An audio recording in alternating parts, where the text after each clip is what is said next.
Welcome. It is very, very good to have you all with us today. My name is John Davis and I'm Chief Executive of the Commonwealth Parliamentary Association UK. The Commonwealth Parliamentary Association has now for over 100 years, in one guise or another, been working with parliaments right across what is now the Commonwealth to strengthen those parliaments and make them more effective in what they do. So it's a particular pleasure for me to welcome so many people to this today, which in our long history is our very first fully virtual conference.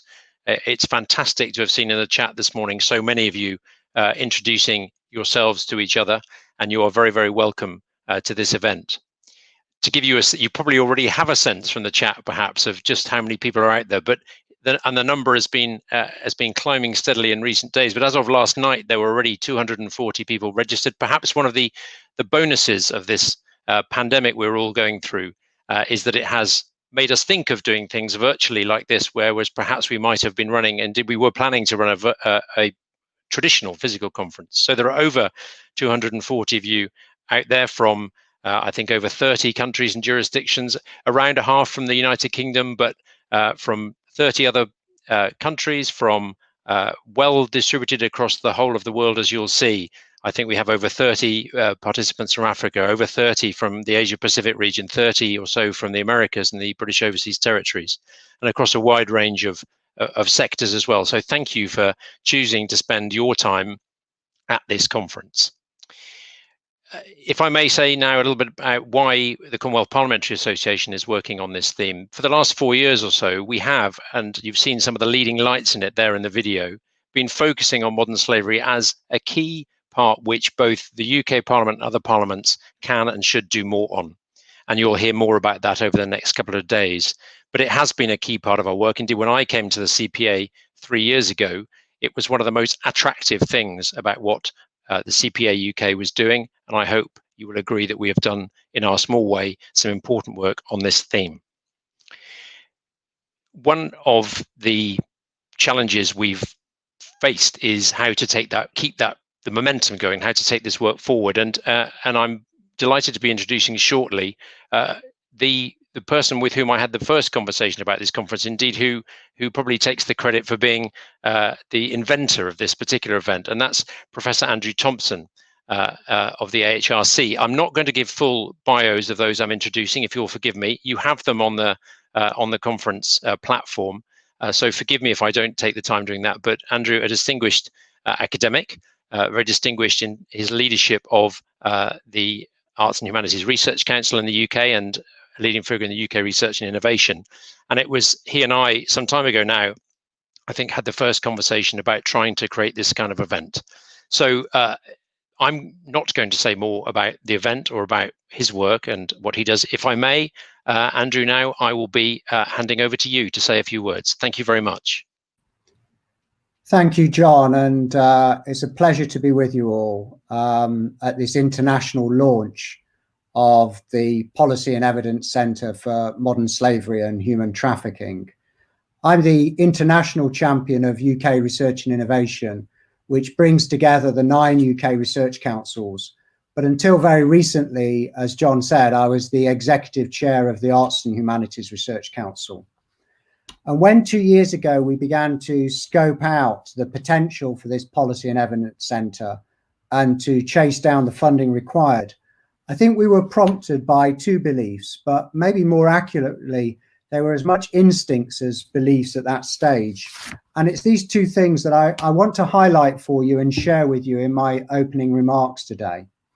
Now, the first instinct or belief was that modern slavery and human trafficking is amongst the most egregious human rights violations of our own time.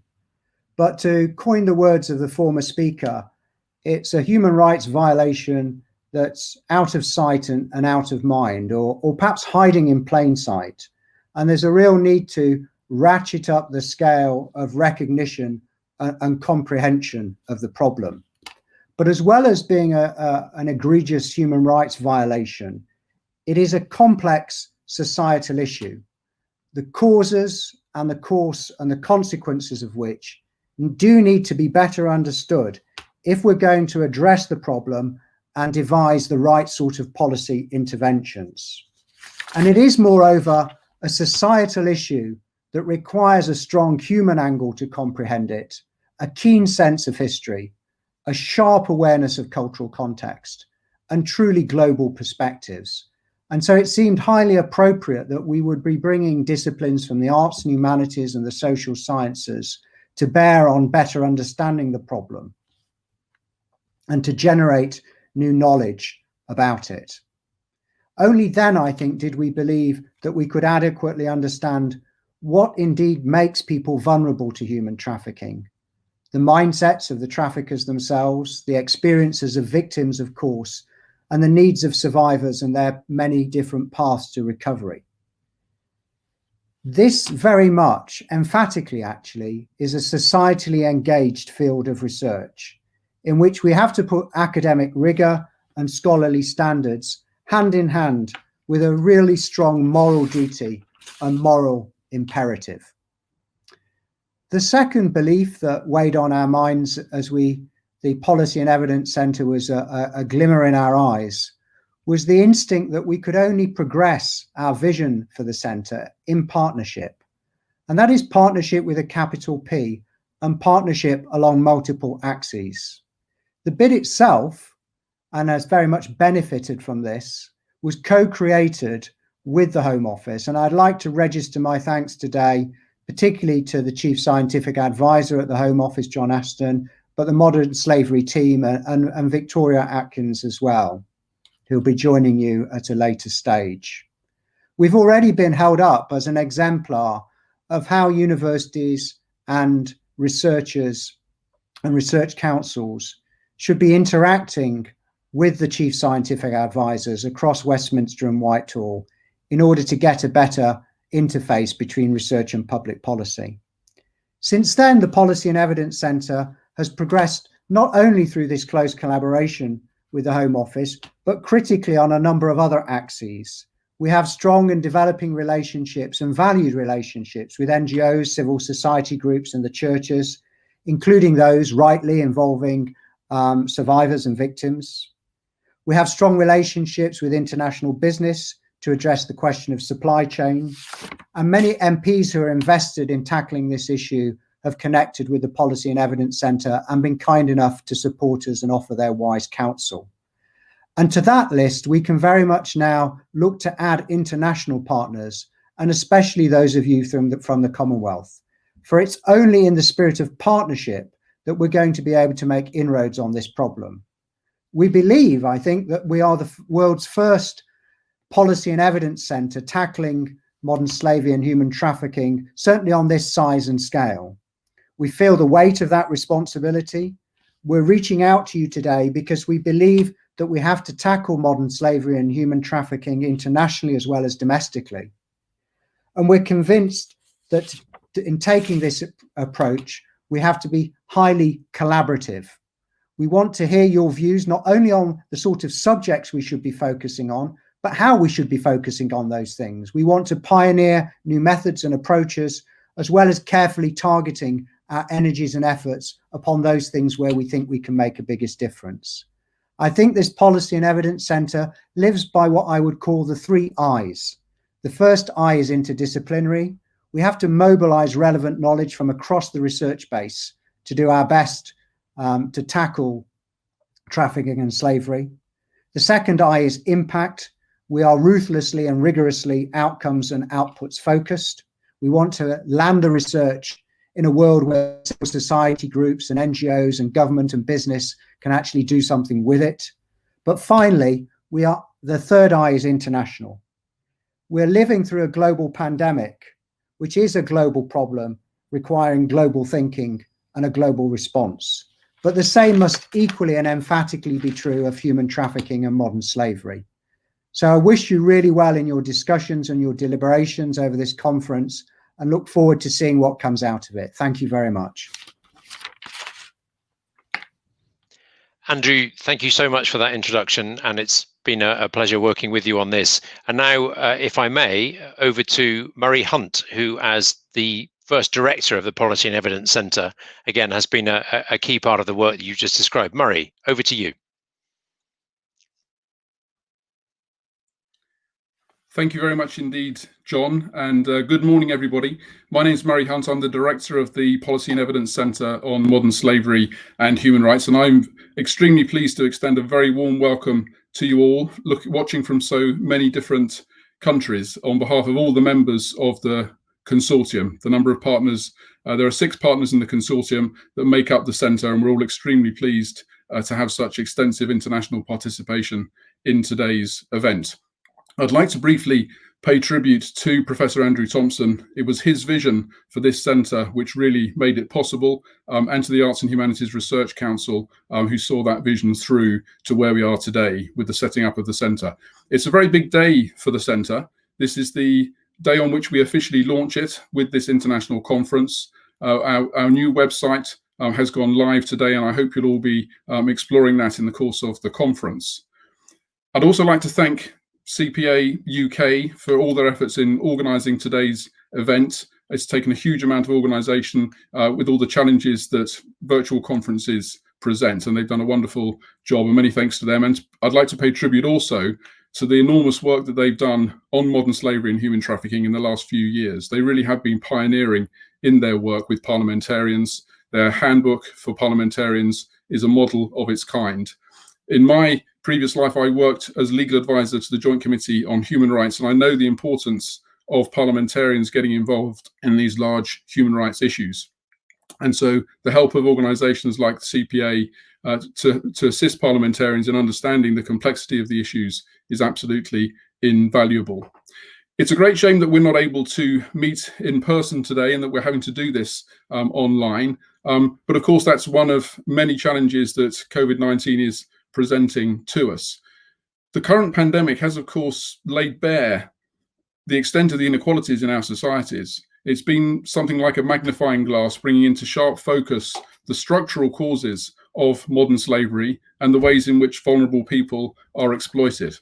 And here in the UK, we need look no further than Leicester to see people working in garment factories, in the supply chain to the garment industry, on a very low wage and working in conditions which increase their vulnerability to the virus. And it's a very stark reminder of how often modern slavery is hiding in plain sight. And COVID-19 really has had that effect of shining a very bright light on modern slavery where it exists, where we're used to not looking for it. So I think this exposure of the systemic nature of the problem, it is, of course, a crisis for us, but it's also an opportunity. And that's where the Policy and Evidence Centre comes in. We need to make the most of this being a reset moment, not just nationally, but internationally. And we need to make the most of the new political appetite to make a breakthrough in understanding the systemic causes of vulnerable people being exploited. And that's what the Policy and Evidence Centre exists to do. It aims to bridge the divide that still, unfortunately, too often exists between the high quality academic research that is being done in many universities throughout the world and the lawmakers and the policymakers and the people working on the front line, working with the victims and survivors of modern slavery and the many organisations doing excellent work in that area. Policymakers, of course, need evidence. They need that evidence to be reliable, they need it to be robust and extremely high quality, and they need it to be independent and impartial and to be genuinely respected as the product of proper, independent, impartial, high quality research. And that's what the Policy and Evidence Centre aims to do, to bring that research closer into contact with those who are working on the front line and also closer to the policymakers and lawmakers. And we want to explore new ways of achieving this ambition. We want to work in an extremely collaborative way. We want to extend and reach out to everybody working in this field and to be inclusive and involving them in the work of the centre. We want that work to be global in reach. This is obviously a global problem and not simply focused on purely national questions. And we want to create or bring into being a much more robust network of the many networks that already exist in this field. But above all, we want to put the people who are directly affected by modern slavery at the heart of the work of the centre. It's their lived experience that must inform everything that the Policy and Evidence Centre does. And that's why we've chosen this subject for this opening conference. It's also the subject of the first open call for research that the centre has made. And we're looking forward very much to you all joining us on this exciting journey, which really starts today, to try and transform our understanding of modern slavery and to transform the effectiveness of the laws and the policies which are designed to try and overcome it. I look forward very much to meeting many of you over the next 2 days. Thank you. Murray, thank you, and huge good luck to everyone involved with the centre for that journey you described. It's been great already to be part of preparing to set out on that journey and here with you today on day one and very much in future too. So thank you for that. Thanks also for noting and thanking CPA UK for the work we've been doing on this. A lot of the credit of that goes to our next speaker, the head of our modern slavery team, Adeline Dumoula. Adeline, if I may, over to you. Good morning, good afternoon, and good evening, depending on where you are joining us from today. I would like to warmly welcome you to CPA UK and Modern Slavery PEC International Virtual Conference on Assisting and Protecting Survivors of Modern Slavery, Human Trafficking and Forced Labor. My name is Adeline Dumoula. I'm the head of the Modern Slavery team here at CPA UK, and on behalf of CPA UK, a warm thanks for joining us today in this important event. So some of you will already know the team through the successful 4-year CPA UK Modern Slavery project, and we are delighted to have you on board again today. Before the conference begins, I would like to thank personally each member of my team, as well as the Modern Slavery PEC team, for their outstanding work to put together this conference. Thank you to Josephine Django, Emily Dunn, Ruth Pop, Mark Scott, Hélène Boivin, Matthew Hamilton, John Davis, and many others. I also want to thank Murray Hunt, Kelly Ryan, Kai Chakti Akenathan, and Jakub Sobik, as well as the working group from the Modern Slavery Pact for their support. I also want to thank William Thompson, Nikki, and their team for supporting the technical virtual preparation and delivery of the conference. I want to thank every subject expert who kindly accepted to contribute to that conference, and all of you, the audience. And finally, I want to extend our gratitude and sincere thanks to Professor Parosha Chandran and Yvonne Idaosa for advising us on the conference content. The program has been designed in partnership with subject experts, including survivors advocates. I will be hosting this 2-day conference alongside with my colleague Josephine Django and Emily Dunn. Modern slavery is an issue that affects millions worldwide, and yet it's not widely understood or well reflected by existing laws and policies. Modern slavery, human trafficking, forced labor affect every country in the world and leave no industry or community untouched. It remains a fast evolving crime, and today more than ever, collecting robust data that can strengthen and better inform policy development and reflect what survivors truly need is essential. The conference will serve as an opportunity to join forces and to reflect on the existing systems and policies addressing modern slavery. It will provide a platform for you to reflect upon and discuss current policies and programs. It will also encourage an embedded approach to survivor involvement in policy development and collect data that can inform innovative and effectual future policies and research. So during the conference, we will seek to map and explore the different facets of experiences of a person who has been subjected to modern slavery, including slavery, servitude, human trafficking, debt bondage, forced marriage, among other forms of exploitation in a domestic setting and abroad. Survivors advocates will inform every single session with their insights and perspective. A few words about each conference day. So after establishing an agreement with you, the audience, on engaging ethically with survivors, which we will observe throughout the conference, today will focus on understanding the vulnerability and root causes, the different type of exploitation. We will also deepen our knowledge on the role of recruiting in trafficking. And we will finish the day by discussing mechanisms of identification, outlining existing measures and identifying good practices and where challenges remain. Tomorrow, we will provide a deep conversation on immediate support and care, justice remedy, the importance of psychological and economic rehabilitation services and support. And we will finalize with a conversation on future challenges, including survivors' protection under COVID-19. The conference will close with a final keynote address from Right Honourable Theresa May MP, UK former Prime Minister. Each and every single day session in this conference would actually need a conference in itself because there is a lot to discuss about. So we have tried to build this program in a way it allows participants to reflect, network, and engage further. You will have access to panel sessions, breakout room activities, as well as case studies, recordings, and interviews-like format to enrich the conversation. You will also have access to a research lab to discuss findings from the conference, and why not sharing ideas for future research work. And before I need to close, I would like to share a couple of housekeeping points for you to feel comfortable when you navigate throughout this platform. So you would have seen that we are using a professional platform called Hopin. You will see 3 tabs on the right-hand side of the screen: Chat, Polls, and People. So chat is for you to interact with your fellow delegates, all right? You will also be able, through that chat, to ask questions to the panelists. And we, CPA UK, will post important announcements and updates in that chat. But please treat that chat as you will treat someone if you were speaking face-to-face.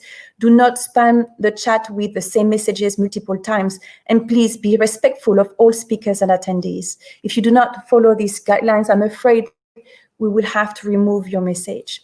Polls, CPA UK will occasionally ask polls. They will pop up, and this is where they can be answered.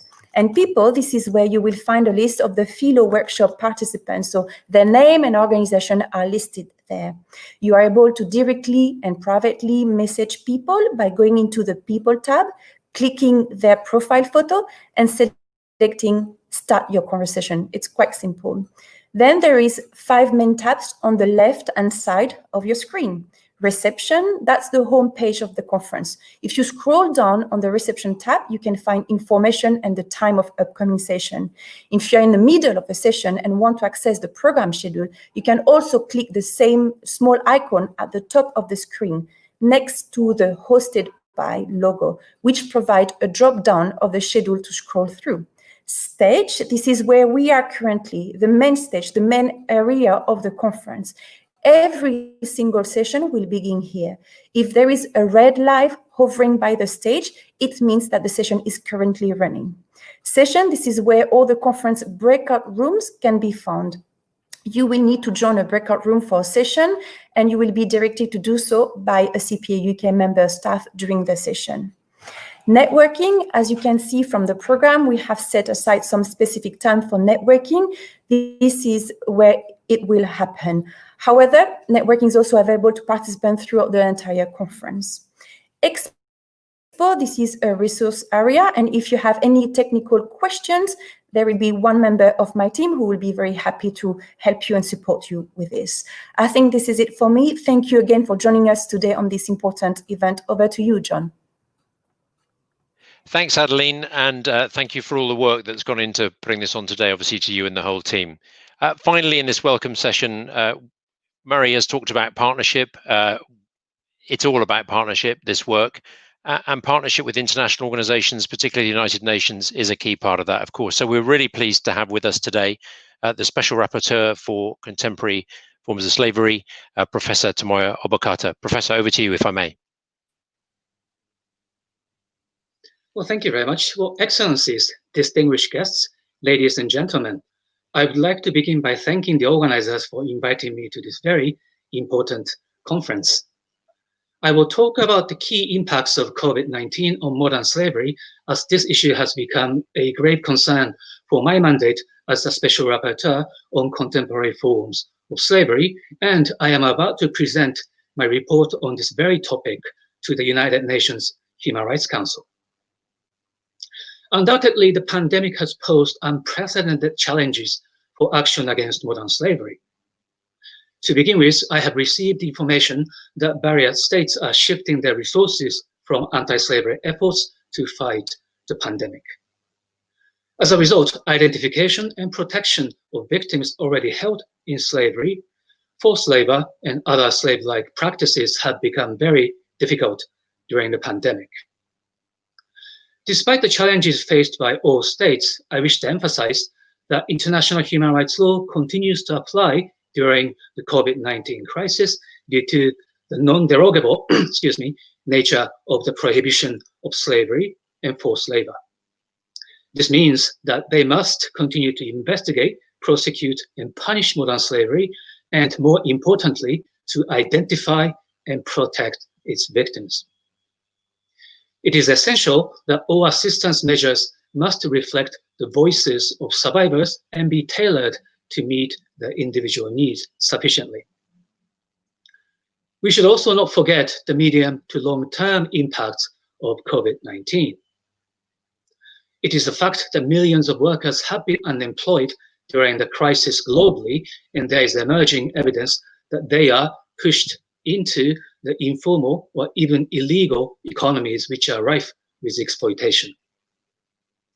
In this regard, certain groups such as informal workers, women, children and young people, migrant workers, indigenous peoples, minorities, and refugees are becoming more vulnerable to modern slavery. In order to mitigate the economic impacts of COVID-19, a number of measures, including financial and other assistance to affected workers and businesses, are being implemented worldwide. And although many of these measures may reduce instances of modern slavery, and group practices should certainly be identified and shared widely, their effectiveness and appropriateness must be carefully examined. And once again, the voices of workers and survivors of modern slavery are extremely important in this regard. It is to be acknowledged that not all states, particularly in the global south, are able to continue their anti-slavery efforts during the pandemic. And this is why cooperation becomes essential. International human rights law imposes a clear obligation to cooperate with each other and assist those in need, and there is no question that international solidarity is needed now more than ever. Continuation of anti-slavery actions, however, will not be possible with the efforts of states alone. It is evident that all relevant stakeholders, including survivors of modern slavery, civil society organizations, and businesses, must work together. Distinguished guests, I hope that this conference will provide an opportunity to foster such spirit of international solidarity and cooperation amongst yourselves by sharing ideas on a number of important and pressing issues, including COVID-19. And also by building constructive relationships, regardless of where you are located and which organizations you represent. I also hope that you will include me in your endeavor to end modern slavery and look forward to working with you in the future. Excellencies and distinguished guests, I would like to convey my best wishes for a successful and productive conference in the next 2 days. Thank you very much.